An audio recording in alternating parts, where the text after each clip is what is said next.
تعالوا بقى اقول لكم على اسعار بعض الحاجات اللي جبتها للجيم. اول حاجه الشيكر ده ب45 دينار، حاجه جميله وخامته جميله جدا يا جماعه. تاني حاجه الحزام ده، وده اهم حاجه يا جماعه عشان الظهر، ده ب150 دينار. وتالت حاجه طبعا السماعه دي طبعا مهمه في الجيم، دي ب90 دينار يا جماعه.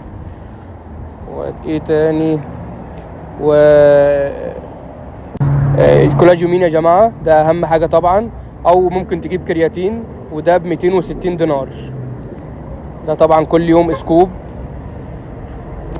و ايه تاني؟ الشداد ده بس مش احسن حاجه، بس انا كنت مضطر يعني عليه، ده ب35 دينار.